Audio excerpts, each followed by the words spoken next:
വീണ്ടും ചർച്ചയിലേക്ക് ശ്രീ ജേക്കബ് ജോർജ്, ഈ സാമ്പത്തിക താല്പര്യങ്ങളിലേക്ക് വളരെ എളുപ്പത്തിൽ കണക്ട് ചെയ്യാവുന്ന ഒരു നിയമനം തന്നെയായിരുന്നു ഇത്. കാരണം എല്ലാ തരത്തിലും നേരത്തെ സൂചിപ്പിച്ചതുപോലെ ഇനി അങ്ങോട്ട് വളരെ പെട്ടെന്ന് വളരാനിരിക്കുന്ന ഒരു സ്ഥാപനമായി പൊതുവെ വിലയിരുത്തപ്പെടുന്നുണ്ട് KSI. അങ്ങനെ ഒരു സ്ഥാപനത്തെ ഏൽപ്പിക്കുമ്പോൾ സ്വാഭാവികമായും അത് വിജിലൻസ് അന്വേഷണത്തിൻ്റെ, അത് ഇങ്ങനെ ഒരു നടപടി സ്വീകരിക്കുമ്പോൾ അത് വിജിലൻസ് അന്വേഷണത്തിലേക്ക് തന്നെ പോകണമെന്നുള്ള പ്രതിപക്ഷത്തിൻ്റെ ആവശ്യം പ്രസക്തമല്ലേ? അത് പ്രസക്തമാണ്. കാരണം MD സ്ഥാനത്തേക്ക് സാധാരണ ഒരു പൊളിറ്റിക്കൽ അപ്പോയിൻമെൻറ്റ് നടക്കാറില്ല. പക്ഷേ KSE നേരത്തെ ഗവൺമെൻറ് അങ്ങനെ നടത്തിയിട്ടുണ്ട്. നേരത്തെ ഇരുന്ന MD അങ്ങനത്തെ ഒരു യോഗ്യതയില്ലാത്ത ആളായിരുന്നു.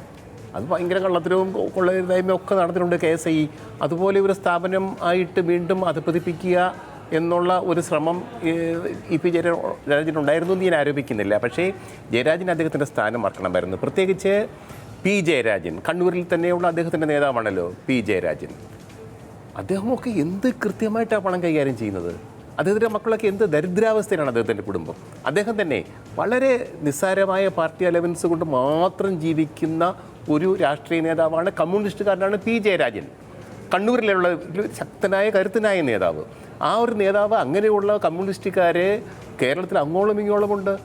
അവരൊക്കെ അങ്ങനെ നിൽക്കുമ്പോൾ ജയരാജനെ പോലെ ഒരാൾ മന്ത്രിയായിട്ട് ഇങ്ങനെ കാണിക്കുമ്പോൾ അതാണ് ഈ കണ്ണൂരുകാർക്കുള്ള ഒരു വികാരപ്രകടനം വരുന്നതിന് കാരണം. പക്ഷേ നമുക്ക് പത്മകുമാറിനെക്കുറിച്ച് ഒരു വരിയുടെ പറയാൻ അനുവദിക്കണം. എൻ്റെ അന്വേഷണത്തിൽ, കാരണം മാധ്യമപ്രവർത്തകർ അതാണല്ലോ ചെയ്യേണ്ടത്, എൻ്റെ അന്വേഷണത്തിൽ പത്മകുമാർ പാപിയല്ല, അദ്ദേഹം കുറ്റക്കാരനല്ല. അദ്ദേഹം അഴിമതിക്കാരെ അവിടെ ഒതുക്കി എന്നതല്ലാതെ അദ്ദേഹം അഴിമതി ചെയ്തിട്ടില്ല, അഴിമതിക്ക് കൂട്ടുനിന്നിട്ടില്ല എന്നാണ് എൻ്റെ വിശദമായ അന്വേഷണത്തിൽ എനിക്ക് മനസ്സിലാക്കാൻ കഴിഞ്ഞത്. അദ്ദേഹവുമായിട്ട് എനിക്ക് യാതൊരു ബന്ധവുമില്ല, അദ്ദേഹത്തെ കണ്ടിട്ടില്ല, അദ്ദേഹത്തോട് സംസാരിച്ചിട്ടില്ല. പക്ഷേ അദ്ദേഹം ഒരു കാര്യം കൂടിയുണ്ട്, UDF ഗവൺമെൻറ് നിയമിച്ച MD ആണ് അദ്ദേഹം, പത്മകുമാർ. അദ്ദേഹത്തിന് വേണ്ടി IASകാരൊക്കെ മുഖ്യമന്ത്രിയെ കണ്ട് പറഞ്ഞു, ജേക്കബ് തോമസിന് ഇവിടെ തെറ്റുപറ്റി. ജേക്കബ് തോമസിനെ എപ്പോഴും പിന്തുണയ്ക്കുന്ന ആളാണ് ഞാൻ. പക്ഷേ ജേക്കബ് തോമസിന് ഇവിടെ തെറ്റുപറ്റി എന്ന് ഞാൻ വിശ്വസിക്കുന്നു. തീർച്ചയായും. ശ്രീ ഭാസുരേന്ദ്ര ബാബു, വിജിലൻസ് അന്വേഷണം എന്ന ആവശ്യത്തിലേക്ക് സർക്കാർ പോകും എന്ന് തന്നെ നമുക്ക് കരുതാമോ? നേരത്തെ സൂചിപ്പിച്ചതുപോലെയുള്ള സാമ്പത്തിക താല്പര്യങ്ങൾ വളരെ എളുപ്പത്തിൽ കാണാവുന്ന ഒരു നിയമനം കൂടിയാണിത്. മാത്രമല്ല, നേരത്തെ സൂചിപ്പിച്ചതുപോലെ പാർട്ടി വളരെ ശക്തമായി ഈ വിഷയത്തിൽ, പ്രാദേശിക പാർട്ടി ഘടകങ്ങൾ ശക്തമായി ഈ നിയമനങ്ങളെ എതിർക്കുന്നു എന്ന് മാത്രമല്ല, EP ജയരാജൻ്റെ മറ്റൊരു ബന്ധുവിനെ നിയമിച്ചിരിക്കുന്ന മൊറാഴയിൽ, അതുതന്നെയാണ് നേരത്തെ സൂചിപ്പിച്ചത്, അവിടുത്തെ പാർട്ടി ഒറ്റക്കെട്ടായി അതിനെതിരെ രംഗത്ത് വന്നിരിക്കുന്ന സാഹചര്യം കൂടിയുണ്ട്. അതുകൊണ്ട് ഇത് ആർക്കും ഈ കാര്യത്തിൽ ഒരു എതിർപ്പില്ല. എന്തായാലും ഈ നടപടി തെറ്റാണ് എന്നുള്ള കാര്യത്തിൽ അഭിപ്രായ വ്യത്യാസം ആർക്കും ഇല്ലാത്ത സ്ഥിതിക്ക് വിജിലൻസ് അന്വേഷണം എന്ന പ്രതിപക്ഷത്തിൻ്റെ ആവശ്യത്തിലേക്ക് തന്നെ പോകുമോ സർക്കാർ?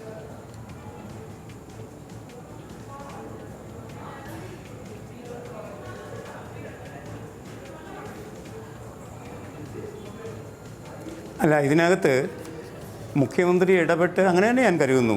അതിനകത്ത് ഉണ്ണിത്താൻ പറഞ്ഞത് ശരിയായൊരു കാര്യമല്ല. കാരണം ഉണ്ണിത്താൻ പറയുന്നത് പോലെയാണെങ്കിൽ കഴിഞ്ഞ 3-ാം തീയതി തന്നെ ഇത് നള്ളിഫൈ ചെയ്ത് കഴിഞ്ഞിരിക്കുന്നു എന്ന് വ്യവസായ വകുപ്പ് പറഞ്ഞതായി പത്രവാർത്തയുണ്ട്. പക്ഷേ അത് സ്ഥിരീകരിക്കപ്പെട്ടൊരു വാർത്തയല്ല. അതിൽ കയറി ഇപ്പോൾ ഉണ്ണിത്താൻ പിടിക്കുന്നത് ഉണ്ണിത്താൻ്റെ പാർട്ടി ഭരിച്ചിരുന്ന കാലത്ത് മുഖ്യമന്ത്രി എങ്ങനെയാണ് അഴിമതിക്കാരനായ എക്സൈസ് മന്ത്രിയെ സംരക്ഷിച്ച കാര്യം ഞാൻ പറഞ്ഞതുകൊണ്ട് മാത്രമാണ്. അതുകൊണ്ട് അദ്ദേഹം പിണറായിയിലേക്ക് സഞ്ചരിച്ചു. അത്രയാണ് കാര്യമുള്ളൂ. പിണറായി അങ്ങനെയല്ല ചെയ്തത്. വേണ്ടും വണ്ണം ഇതിനു മുമ്പുള്ള പ്രവൃത്തി പരിചയമില്ല എന്ന് ആദ്യം തന്നെ കണ്ടെത്തി അദ്ദേഹത്തിന് ആ ഇഷ്യൂ പറഞ്ഞ് മണിക്കൂറുകൾക്കകം ഈ ഇഷ്യൂ പരിഹരിക്കപ്പെടുകയാണ് ചെയ്തത്. അതാണ് അതിൻ്റെ കാര്യം, അതാണ് അതിൻ്റെ രീതി, ഇടപെടൽ രീതി അതാണ്. അങ്ങനെ വരുമ്പോൾ പ്രതിപക്ഷ നേതാവ്, ഇപ്പോൾ താങ്കൾ പറഞ്ഞതിന് മറുപടി പറയാം, പ്രതിപക്ഷ നേതാവ് തന്നെ ഒരു പരാതി കൊടുത്തിരിക്കുന്നു. അങ്ങനെ വരുമ്പോൾ ആ പരാതി പരിശോധിക്കപ്പെടേണ്ടതുണ്ട്. അത് പരിശോധിക്കുന്നത് വിജിലൻസ് തന്നെയായിരിക്കും. വിജിലൻസ് പരിശോധിക്കുമ്പോൾ അതിൻ്റെ മെറിറ്റാണ് നോക്കുക മന്ത്രിയുടെ കാര്യത്തിൽ. അതാണ് ഞാൻ പറഞ്ഞ പരിഹരിക്കപ്പെട്ട ഒരു പ്രശ്നം ആണ് പരിശോധിക്കപ്പെടുന്നത്. അത് വ്യത്യാസം തന്നെയാണ്. ആ വ്യത്യാസം ഈ കാര്യത്തിലുണ്ടാകുന്നതുകൊണ്ട് നമുക്ക് അതിൻ്റെ ഭാവിയെക്കുറിച്ച് നമുക്ക് പറയാൻ കഴിയില്ല. പക്ഷേ പരിശോധിക്കപ്പെടും എന്ന് തന്നെ ഞാൻ കരുതുന്നു. ഒരു കാര്യം. മറ്റൊന്ന്, പാർട്ടി ഇത് പരിശോധിക്കുന്നുണ്ടല്ലോ. അങ്ങനെ വരുമ്പോൾ ഗവൺമെൻറ് പരിശോധിച്ചതുമാതിരി തന്നെ പാർട്ടി പരിശോധിക്കുമ്പോൾ EP ജയരാജൻ്റെ ക്രെഡൻഷ്യൽസ്, അദ്ദേഹത്തിൻ്റെ മുൻ പ്രവൃത്തികൾ, അതുമാത്രമല്ല ഒരു കാര്യം കൂടിയുണ്ട്, സ്ഥിരമായി ഒരു ഘട്ടം വെച്ചിട്ട് 6 മാസമോ മറ്റോ വെച്ചിട്ട് മന്ത്രിമാരുടെ പ്രവർത്തനങ്ങൾ പരിശോധിക്കപ്പെടുമെന്ന് കൂടി മുഖ്യമന്ത്രി പറഞ്ഞിട്ടുണ്ട്. ഇതൊന്നും മുമ്പില്ലാത്ത കാര്യമാണ്. അത്തരം ചെക്ക് മെഷേഴ്സ് വെച്ചിരിക്കുന്നത് കൊണ്ട് പലതും പരിഹരിക്കപ്പെടും എന്ന് ഞാൻ കരുതുന്നു. അല്ലാതെ അതുമാത്രമല്ല, പരിഹരിക്കാനുള്ള സന്നദ്ധത, അത്തരമൊരു സുതാര്യത, ആ നിലയ്ക്കുള്ള ഒരു മനോഗതി ഈ ഗവൺമെൻറ്റിൻ്റെ പക്ഷത്തു നിന്നുണ്ട്. അത് കാണാതെ ഈ കാര്യത്തിൽ വിമർശനം ഉന്നയിക്കുന്നതിന് വലിയ ഒരു കഴമ്പതിനുണ്ട് എന്ന് ഞാൻ കരുതുന്നില്ല. തീർച്ചയായും ശ്രീ NM പിയേഴ്സൺ, ഈ മുൻ സർക്കാരിൻ്റെ കാലത്തെ കാര്യം ആലോചിക്കുമ്പോൾ ഈ നേരത്തെ കെ എം മാണിയുടെ മരുമകനെ തന്നെ ഷിബു ബേബി ജോണിൻ്റെ മന്ത്രിയായിരിക്കുമ്പോൾ ഷിബു ബേബി ജോണിൻ്റെ ഉപദേശകനായി വെച്ചതാണ്. അന്ന് അതേക്കുറിച്ച് ഇവിടെ തന്നെ ഈ മാതൃഭൂമി ന്യൂസിലുള്ള ഒരു മാധ്യമ പ്രവർത്തകൻ തന്നെ വിവരാവകാശ നിയമപ്രകാരം ഇദ്ദേഹം നൽകിയ ഉപദേശം എന്താണെന്ന് അന്വേഷിച്ചപ്പോൾ ഒരു ഉപദേശവും നൽകിയിട്ടില്ല എന്ന മറുപടിയാണ് ലഭിച്ചത്. അതുമാത്രമല്ല, ലക്ഷങ്ങൾ അദ്ദേഹം ശമ്പളം പറ്റുകയും ചെയ്തു. അപ്പോൾ പൊതുവെ ഇതാണ് ഇത്തരം നിയമനങ്ങളിലെ അവസ്ഥ എന്ന് വ്യക്തമാണ്. അത് ഏതെങ്കിലും ഒരു സർക്കാരിന് മാത്രം അവകാശപ്പെട്ടതല്ല. മുൻ സർക്കാരിൻ്റെ കാലത്ത് മാണിയുടെ മരുമകനെ ഈ നിലയ്ക്ക് നിയമിച്ചത് ഉദാഹരണമായി നമുക്ക് മുന്നിലുണ്ട്. ഒരു നേട്ടവും ഈ സർക്കാരിന് ഉണ്ടാക്കി തന്നിട്ടില്ല ആ നിയമനം എന്നതും. അതുകൊണ്ട് നേരത്തെ ഈ സാമ്പത്തിക താല്പര്യം എന്നത് കേവലം അവരുടെ കുടുംബ താല്പര്യം എന്ന നിലയിലേക്ക് മാത്രം ചുരുങ്ങി വരുന്നു എന്നതാണ് പ്രശ്നം. ഇപ്പോൾ മട്ടന്നൂരിലേക്ക് വന്നു കഴിഞ്ഞാൽ മട്ടന്നൂർ മണ്ഡലത്തിനുള്ളിലാണ് ഈ വിമാനത്താവളം വന്നിരിക്കുന്നത്. ആ വിമാനത്താവളം അത് ഇ പി ജയരാജൻ്റെ മണ്ഡലമാണ്. അവിടുത്തെ കാർഗോ ടെർമിനലിൻ്റെ കൈകാര്യം ചെയ്ത് ആണ് നേരിട്ട് ലക്ഷ്യമിടുന്നത് എന്ന ആരോപണമാണ് കൃത്യമായി ഉയർന്നു വരുന്നത്. അപ്പോൾ ഈ സർക്കാരിന് ഈ മന്ത്രിയെ നിലനിർത്തിക്കൊണ്ടൊരു അന്വേഷണം നടത്തി ഈ വിഷയത്തിൽ ഒരു നടപടി സ്വീകരിക്കാൻ കഴിയുമോ? അല്ല, ഈ CPM-ന്റെ സർക്കാരിനെ കോൺഗ്രസിൻ്റെ സർക്കാരിൽ നിന്ന് വ്യത്യസ്തമാക്കണമെങ്കിൽ ഇത്തരത്തിൽ ആരോപണങ്ങൾ ഉന്നയിക്കപ്പെടുന്ന സമയത്ത് ആ ആരോപണത്തിൽ എന്താണ് കാമ്പുള്ളത് അല്ലെങ്കിൽ കഴമ്പുള്ളതെന്ന് മനസ്സിലാക്കി നടപടിയെടുക്കലാണ്.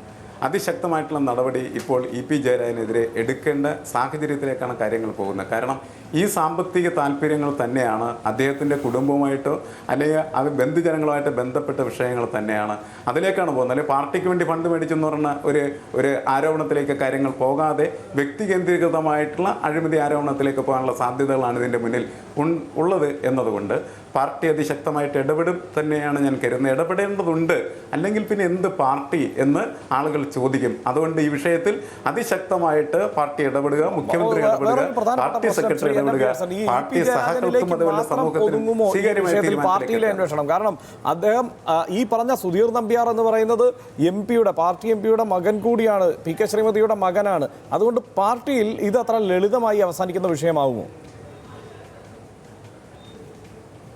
അല്ല, തീർച്ചയായിട്ടും അങ്ങനെ ലളിതമാക്കി അവതരിപ്പിക്കേണ്ടതായിട്ട് വരും. കാരണം അല്ലെങ്കിൽ പിന്നെ ഇത് പാർട്ടിയുടെ ആളുകൾ മുഴുവൻ ഇത്തരത്തിൽ കള്ളന്മാരായി നടക്കുകയാണെന്നുള്ള പ്രചരണമായിരിക്കില്ല വരാനായിട്ട് പോകുന്നത്. എനിക്ക് തോന്നുന്നില്ല പാർട്ടിക്ക് അങ്ങനത്തെ ഒരു താല്പര്യം ഇക്കാര്യത്തിൽ എടുക്കാനായിട്ട് കഴിയുമെന്ന്. അതുകൊണ്ട് തന്നെ ഇത് വ്യക്തി കേന്ദ്രീകൃതമാണ്. നേരത്തെയൊക്കെ പറയുന്ന സമയത്ത് പലപ്പോഴും EP ജയരാജൻ രക്ഷപ്പെടുത്തിക്കൊണ്ട് പാർട്ടി പോയിരുന്നത് അത് പാർട്ടിയുമായി ബന്ധപ്പെട്ട വിഷയങ്ങളായിരുന്നു എന്നുള്ളതിൻ്റെ പേരിലാണ്. ഇപ്പോൾ അത് മാറി കുടുംബത്തിലേക്ക് തന്നെ വരികയാണ് ചെയ്യുന്നത്. അതുകൊണ്ട് സ്വാഭാവികമായിട്ട് ഇത് അത്തരത്തിൽ പാർട്ടി കണക്കാക്കുകയും നടപടിയെടുക്കുകയും ചെയ്യുന്ന ഒരു സാഹചര്യത്തിലേക്ക് എത്തും എന്നാണ് ഞാൻ കരുതുന്നത്. അതാണ് ശരിയായ രീതി. സഹാക്കളുടെ വാക്കുകൾക്കാണ് കൂടുതൽ ചെവി കൊടുക്കേണ്ടത് സർക്കാരും പാർട്ടിയും. ശ്രീ ഭാസുരേന്ദ്ര ബാബു, ആഭ്യന്തരമായി പാർട്ടിക്കുള്ളിൽ ഇത് ഒരു സംഘർഷത്തിലേക്ക് വഴിവെക്കുന്ന സാഹചര്യം ഉണ്ടാകുമോ?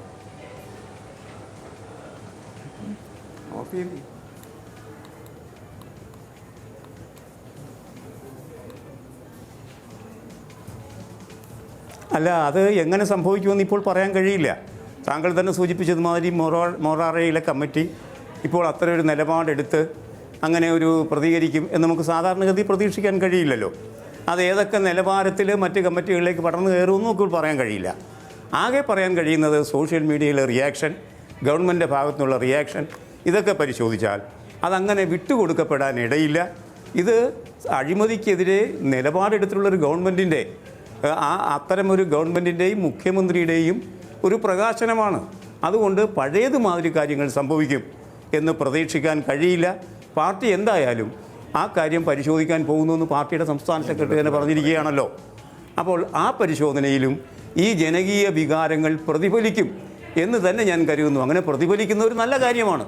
അതെങ്ങനെയാണെങ്കിലും അത്തരമൊരു പ്രതികരണം അഴിമതി വിരുദ്ധ ജനതയുടെ വികാരത്തിനെ പ്രകാശിപ്പിക്കുന്നു എന്നതുകൊണ്ട് പാർട്ടി അത് ആ നിലപാടത്തിൽ തന്നെ ഏറ്റെടുക്കും. മുഖ്യമന്ത്രി ചെയ്തതുമാതിരി